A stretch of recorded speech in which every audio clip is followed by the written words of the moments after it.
Good morning guys. তো তোমরা কেমন আছো? আশা করছি খুব ভালো আছো, আর আমরাও তোমাদের ভালোবাসা অনেক অনেক ভালো আছি। আর বলো, তোমরা তো কেউ কমেন্ট করে জানালেই না যে তোমাদের বাড়ির ওদিকে কি বৃষ্টি হয়েছে নাকি কি হলো, জল জমলো। তাই যাই হোক, তোমরা যদি নাও জানাও তবু আমরা তোমাদেরকে জানাতে ভালোবাসি, কি আর করা যাবে বলো।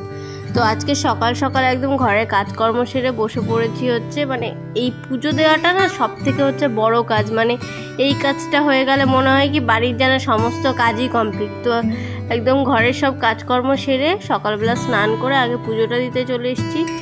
পুজো দিয়ে তারপরে অন্য কাজ করব।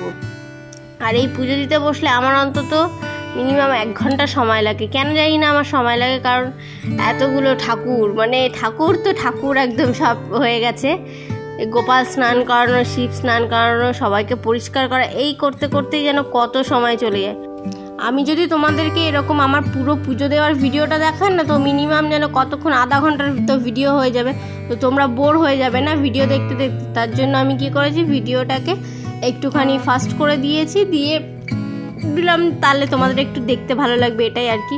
তো আপেলটা আমি হচ্ছে জন্মাষ্টমী উপলক্ষেই নিয়ে এসেছিলাম, 2টো নিয়ে এসেছিলাম। আর আমি একটা সেদিন ঠাকুরকে কেটে দিয়েছিলাম, আর একটা দেওয়া হয়নি। তা আজকে ভাবলাম যে আজকেই ঠাকুরকে প্রসাদে দিয়ে দিই।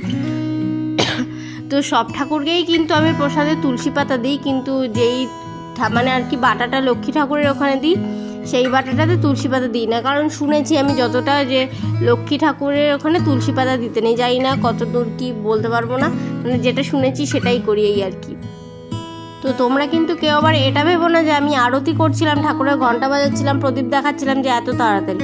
না, আমি এত তাড়াতাড়ি করিনি, আস্তে আস্তেই করছিলাম, যেহেতু ভিডিওটা ফাস্ট করা আছে যার জন্য এরকম লাগছে। তো অনেকে এটা নিয়ে একটা ভুল ধারণা তৈরি হতেই পারে, তো সেই জন্যই আগে থেকে ক্লিয়ার করে দিলাম। তো আমি কিন্তু এখন পুজো টুজো সেরে চলে এসেছি রান্নাঘরে, কারণ এই পুজো দেওয়া আর রান্না করা মানে আমরা এই 8 ঘন্টা খাওয়ার জন্য সারাদিনে 6 ঘন্টা নষ্ট করে ফেলি। মানে ভাবো তাহলে কত ধৈর্য আমাদের, যে 8 ঘন্টা খাবো বলে দিনে 6 ঘন্টা নষ্ট। তো এই যে মাছটা দেখাচ্ছি, এটা হচ্ছে লাইলন টিকা বলে।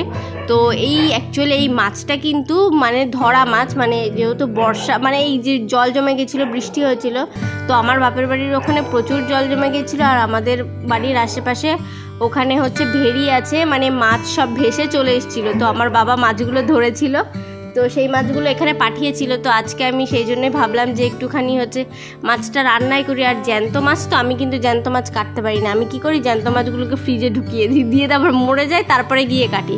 কারণ ওই জ্যান্ত মাছ কাটা আমার পক্ষে সম্ভবই না, আমি পারবোই না কাটতে। তো আর আমরা কিন্তু এই বোতল দিয়েই জল ঢালি, কারণ কিছু করার নেই, আমাদের এখনও কলের মানে সিস্টেমটা হয়নি। কারণ যেহেতু আমাদের এখানে টাইম কল, তো টাইম কল ওটাকে আবার রিজার্ভার করতে হবে, তারপরে উপরে ট্যাঙ্কি বসাতে হবে, তারপরে জল সব জায়গায় গিয়ে প্রোভাইড হবে। যার জন্য আমাদেরকে বোতলে, মগে এরকমভাবেই জল আগে থেকে আমরা মানে রেখে দিই তুলে, তো ওটাই ইউজ করতে হয়, কিছু করার নেই। তো দেখো, যেখানে যেমন সেখানে তেমনভাবেই চলতে হবে না, সব জায়গায় তো একরকম একই করলে হবে না। তো আর এই যে জানলাটা দেখছি, এই জানলাটা দিয়ে মানে দুপুরবেলা রান্না করার সময় যে এতটা রোদ্দুর আসে না, মানে চোখ মুখ যেন ঝলসে যায়। আর এই বেসিনটাতে রোদ্দুর পড়ে, আর ওই রোদ্দুরটা যে চোখে এসে লাগে না, মানে একদম মনে হয় তাকাতে পারি না। আর এই রোদ্দুরটা তোমাদের ক্যামেরাতে লাগছে, অনেক সময় তোমরা মানে ঝলসে যাচ্ছে ভিডিওটা, তোমরা ভাবছো যে এরকম হয়ে যাচ্ছে কেন, যার কারণেই এটা হচ্ছে। তো আমি এখন হচ্ছে মাছটা ভাজা বসাবো, মাছটা ভাজা বসে মাছটা ভেজে নিয়ে তারপরে করব হচ্ছে মাছের ঝোল। তো কি দিয়ে মাছের ঝোল করব সেটা তোমাদেরকে বলবো। তো আগের দিন তোমরা দেখেছিলে যে হচ্ছে আমি নিয়ে এসেছিলাম বাজার থেকে, জন্মাষ্টমীর দিন যেদিন বললাম যে বাজার করতে গেছিলাম, তোমরা দেখেওছো ভিডিওটা। তো সজনার ডাঁটা নিয়ে এসেছিলাম। তো আজকে ভাবলাম যে কি দিয়ে রান্না করব, কারণ আগের দিন একটু বেগুন দিয়ে রান্না করা হয়েছিল, যেটা তোমাদের সাথে শেয়ার করা হয়নি। তো বললাম না তোমাদের আগের দিন যে ফোনে একটু প্রবলেম ছিল, যার জন্য অনেকদিন একটু ভিডিওটা ইরেগুলার হয়ে গেছিলো। তো এখন থেকে রোজই তোমরা ভিডিও পাবে কম বেশি। হ্যাঁ, এবারে অনেক সময় কি হয়ে ওঠে না, তো সেটা আলাদা কথা, কিন্তু এটুকু প্রমিস করতে পারি যে কম বেশি তোমরা ভিডিও পাবে এবার থেকে। তো এখন দিয়ে দিয়েছি হচ্ছে ফোড়ন। তো আমি কিন্তু জিরেই ফোড়ন দিই বেশিরভাগ তরকারিতে। হ্যাঁ, এবার যেরকম তরকারি হয় সেরকম আলাদা আলাদা যাই। তো এই আলু আর হচ্ছে এই যে তোমরা দেখছো সজনার ডাঁটা, এটা আমি কেটে রেখেছিলাম, মানে মাছটা ভাজতে আমি কেটে নিয়েছিলাম, যেটা তোমাদেরকে দেখাইনি, এটাই আর কি। তো এদিকে দিয়ে দিয়েছি হচ্ছে ভাত উবুর। এই ভাত উবুর দেওয়া নিয়ে আমার একটা কাহিনী আছে। তো তখন আমার এই গ্যাসের স্ল্যাবটা হয়নি, তখন আমি নিচে বসে রান্না করতাম। এই ভাত উপর দিতে গিয়ে আমি এক হাঁড়ি ভাত আমার গায়ের মধ্যে ফ্যান শুদ্ধ ফেলে দিয়েছিলাম, সেটা নিয়ে একদম মারাত্মক অবস্থা হয়ে গেছিলো। তো ছাড়ো, সেসব কথা বাদ দাও, তোমাদের সাথে এখন শেয়ার করা হয়নি, তো আজকে আর এতদিন পরে বলে কি হবে। তো আমি কিন্তু মাছের জন্য মশলাটা করে নিচ্ছি। তো এর মধ্যে দিয়েছে হচ্ছে টমেটো, আদা আর হচ্ছে জিরে দিয়ে এটাকে সুন্দর করে পেস্ট করে নেব। নিয়ে হচ্ছে যে সজনা ডাঁটা আলু দিয়ে আমি মাছের ঝোলটা করব, সেই মাছের ঝোলের হচ্ছে এটা মশলা। তো আমি বেশিরভাগ সবজি না, আমি মানে বেশিরভাগ মাছ আমরা বাড়িতে একটু সবজি দিয়েই খেতে ভালোবাসি। ওই মশলা দিয়ে কষা আমরা খুব একটা খাই না, খেলেও সেটা খুব কম।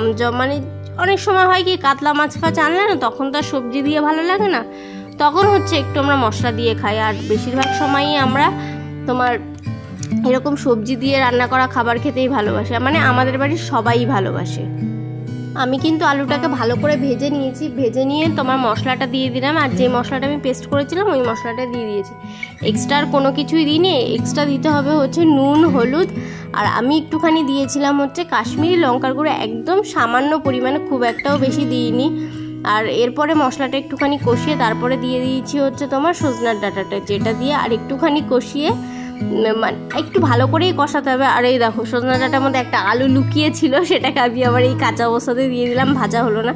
তো কিছুই হবে না, কারণ বেশি মোটা করে কাটিনি, ওটা সেদ্ধ হয়েই যাবে, কারণ ঝোল তো দেবই, ঝোল দিলে এমনিই সেদ্ধ হয়ে যাবে। তো আমি সজনা ডাঁটা আলুটা ভালো করে কষিয়ে নিয়ে একটুখানি তারপরে দিয়ে দিয়েছি হচ্ছে জল। তো এই জলটা দিয়ে আমি একটু ফোটাবো, ফোটানোর পরে তারপরে দেবো হচ্ছে মাছটা। তো মাছটা তো দেবো, তো ওটা ওদিকে ফুটতে থাকুক, আর এদিকে আমি হচ্ছে করবো একটুখানি কাঁকরোল আর আলু ভাজা। মানে এই আলুটা অ্যাকচুয়ালি আমার ভাজা করার কোনো প্ল্যানিং ছিল না, আলুটা আমি মাছের ঝোলে দেবো বলেই কেটেছিলাম। তো দেখলাম যে ওই একটা আলু কেটেই হয়ে গেছে মাছের ঝোল, ওই জন্য আমি ভাবলাম যে কাটা যখন হয়ে গেছে তো কী করবো, তাহলে কী করা যায়, আলু ভাজাই করে ফেলি। তো ওটাতেই আমি নুন হলুদ মাখাচ্ছিলাম। আর এ দেখো, আমার কথা বলতে বলতে ঝোলটাও ফুটে গেছে, আর আমি এখানে দিয়ে দিয়েছি হচ্ছে মাছটা।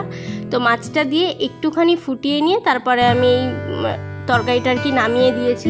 আর আমি দিয়েছিলাম কিন্তু একটুখানি ধনে আর জিরের গুঁড়ো লাস্ট, যেটা তোমাদেরকে দেখানো হয়নি, মানে স্কিপ করে গেছি আমি। তো আমি তরকারিটা বাটিতে ঢেলে নিয়েছি, নিয়ে আমার কিন্তু ওই তরকারি ওই ছিটে চারিদিকে লেগে থাকলে আমার খুব বিরক্ত লাগে, যার জন্য আমি একটু চারিদিকটা মুছে একটু পরিষ্কার করেই রাখি। তো এটা যার যার ব্যাপার, তার কাছে, মানে আমার এটা ভালো লাগে পার্সোনালি, তো অনেকের এটা নাই লাগতে পারে। আর এই ডালটা ছিল হচ্ছে, মানে আমি গতকাল আর কি রাত্রেবেলা করেছিলাম, তো ডালটা রয়ে গেছিলো, তো ভাবলাম ডালটা একটুখানি ফুটিয়ে নিই, তাহলে দুপুরবেলা খেয়ে নিতে পারবো। আর এদিকে আমি হচ্ছে এখন কড়াইটা গরম করে নিয়েছি, আর এর মধ্যে আমি ভাজা বসিয়ে দিয়েছি হচ্ছে কাঁকরোল আর আলুটা। তো কাঁকরোল আলুটা ভাজা হতে থাকুক, আর আমি এদিকে গ্যাসটা মুছতে থাকি। তো গ্যাসটা মানে আমার মোছা কমপ্লিট হয়ে গেছে। তো ভাত তরকারি সব কিছু নিয়ে চলে এসেছি, কারণ আমাদের এখন লাঞ্চ টাইম হয়ে গেছে। মানে লাঞ্চ টাইম আমাদের কটায় হয়, 3টে, সবার হয়তো 2টোই, একটাই হয়, আমাদের 3টেতে হয়, কিছু করার নেই। তো এই যে তোমাদেরকে দেখালাম যে মাছের ঝোল করেছি, আর একটা লেবু ছিল আর কি টুকরো কাটাই, তো সেটাই নিয়ে নিয়েছি, আর কাটিনি। আর এদিকে তো তোমরা তো দেখলেই রান্না করতে করতে কাঁকরোল আলু ভাজা, তো সব কিছু নিয়ে চলে এসেছি। তো আমার বর তো ঘুমাচ্ছিল, জানেই না যে আমি ভিডিওতে আমার দেখানো হয়ে গেছে, ওই জন্য উনি আরেকবার নতুন করে দেখাচ্ছিল। তো যাই হোক, ওকে একটুখানি সুন্দর করে সাজিয়ে দিলাম। তো এটা সাজানো নয় কিছুই, নর্মালি যেরকমভাবে সবাইকে দেয় খেতে, একটু গুছিয়ে সেরকমভাবেই আমি দেওয়ার চেষ্টা করি। তো চলো, তোমাদের ভিডিওটা কেমন লাগলো অবশ্যই কমেন্ট করে জানিও, আর ভিডিওটা ভালো লাগলে like, comment, share and subscribe. তো চলো, আজকের মতন ভিডিওটা এখানেই শেষ করছি, দেখা হবে আবার নতুন কোনো একটা ভিডিওতে।